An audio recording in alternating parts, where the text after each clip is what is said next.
A very warm welcome to all the viewers of Parvasi TV. As we know, the municipal elections are on the go, and though the advance polling has ended, but all the voters will be voting on October 24 for the municipal elections and will be electing their respective city councillor, regional councillors, and school trustees. In lieu of the same, today we have with us Mr. Dhaminder Ghumman, who is standing as the City Councillor of Ward number 7 and 8 in the city of Brampton. A very warm welcome to Parvasi TV, sir. Thank you very much for inviting me to this show, and I'm honored to be here. जी ते थोड़ा जिहा अपनी profile बारे दस्सो. मेरी profile है कि I am a resident of this ward for the last 18 years. I've been living in ward number 7, and I've seen the deterioration of services that's happening, and the taxes going up all the time. And I have my family.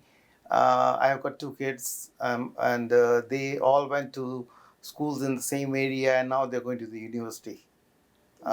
One is at golf. One has completed her graduation. Now she's going for postgrad. What made you enter politics?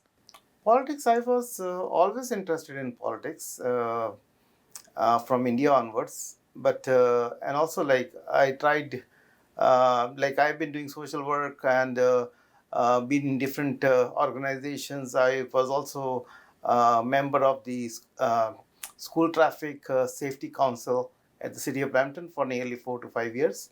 And also I've been helping other politicians during the elections or after the elections also, if my residents have any concerns or something, or they can't reach to that level where they can be heard. I'm their bridge in between sometimes. So, like you said, that there's a bridge between, you are going to be the bridge between the residents and the council. So, have you been door knocking, and what kind of issues are the residents putting forth here? And that's a very good question. And I have been door knocking, and the residents tell me that they have issues for security. Like right now, nearly every other day you hear that 8 to 10 cars are robbed from the driveway, or even carjacking is there, and people are afraid. And the most thing is they want is how can we increase the security of the common man and their cars or goods or houses.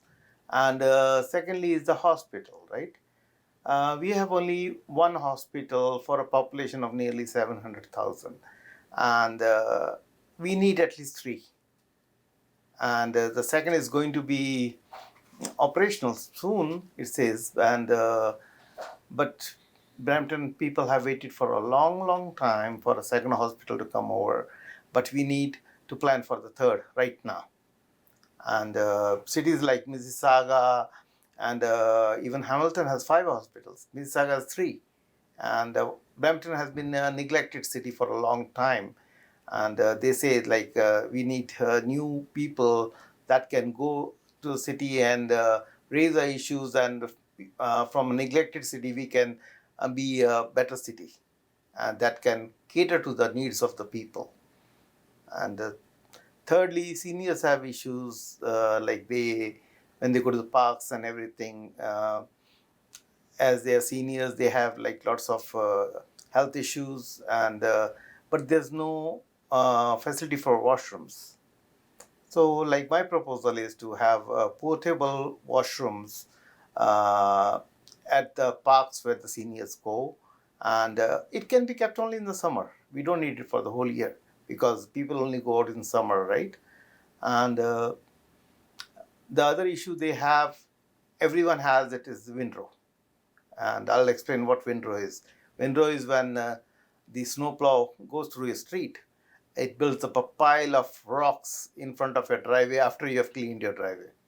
And it's like a hard rock, and it's very difficult to clean. And sometimes it's 2 to 3 feet high, and you can't take out your cars unless you clean it. And some cities provide that service. They clean the windrow also. Mississauga does it only for the seniors. Vaughan does it for everyone. Even Oakville does it for everyone. So we pay the highest taxes in all the municipalities. So why can't we have that services that the windrow is also done by the city? And I'll press for that. Yeah. So you've mentioned quite a lot of issues here, but you talked about hospitals. Yeah. So already, like you said, we have one hospital in the city of Brampton, but that one hospital itself, there are so many labor shortages. With the existing staff, we're not able to have enough staff for one hospital, and we are here talking about having a second or a third hospital in the city of Brampton.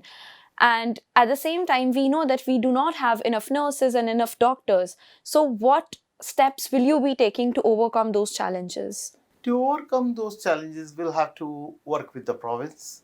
We'll have to work with the federal government, because they are the ones who bring in immigration, and they bring doctors, nurses, and everyone here.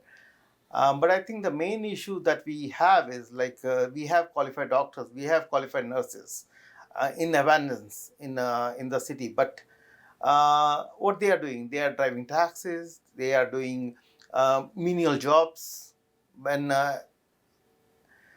because their credentials are not valid by the government of our provincial government. So we need to find a process that will what credentials they have, because they get immigration on the purpose of their credentials. So why can't we recognize those credentials here? We should have a system where they should be given a 6 weeks, 6 months training kind of, right, or a shadow kind of thing, so that they can learn what the processes are here and they can adapt to it, and give them a small test or something, so that within 6 months to a year they will be in our system, and we'll have lots of nurses, lots of doctors. And also there's one more thing: our university capacities are also very less. We are losing lots of doctors to USA, because we have limited seats. We should be opening up more university seats for doctors and nurses, and even lawyers, because for all these three things, people go abroad to study and they don't come back, and we are losing our cream there. Yeah. We're losing our cream, and at the same time, in the city of Brampton, we see that the crime is also on a rise. Yes. So, what kind of measures would you be taking if elected as the city councillor? I would like to have that. Like I see there, we have policing, but sometimes we what do you call? Sometimes during construction we use police officers. Wherever there's a construction, there's a police officer. There's one car there, and he is standing there for. I think that's a waste of a resource. For that, we should have private security, not a police officer that can do other jobs like looking at the crimes and everything, not for the construction. And I think that is a very ridiculous thing, that we have police officers doing duties on the construction wherever there is construction. All right. And we can definitely also have officers go on the beat like regularly, so that there's a check in the neighborhoods. And also we should have neighborhood watches, right? We have lots of seniors that are home. They can form a neighborhood watch, and watch for unusual things happening, like unusual car there, unusual persons there, not in your area, whatever fishy things you see. And they should be able to respond with the police, and the police should be looking into that, right? Not just ignoring those things. Right. So we know that the elections, they are being held on October 24th. The advance polling has already ended. Yes. So what kind of a response have you gotten for the advance polling yet? Advanced polling response is not that great. Because there's no turnout. Yes. Yeah. Because turnout was maybe less than 2%. And people are not very like they say, okay, we'll vote on 24th, we'll vote on 24th. But we know that the city elections, people are not interested, most of them. And we have 32% voting, right? And so we should be like encouraging people to go out and vote. And how do we do that? First of all, people don't know how many votes they have. Like one they have for the mayor, they have for the regional councillor, they have for the councillor, they are for the school trustee. So we should be educating them. Even the media, you should be educating them. People don't know what are the responsibilities of a councillor, what are the responsibilities of a regional councillor, what are the responsibilities of a school trustee. So, like, it's a big mismatch. And people know only about MPP and MPs. They are only worried about the immigration or other things, but the day-to-day needs are met by the city. Right. So they should be more active in the city. And also, like, once a person is elected, the name recognition is there, and every year, like I've seen people being elected like 6 terms. Yes. Like, and they haven't done much, but they're still being elected by default.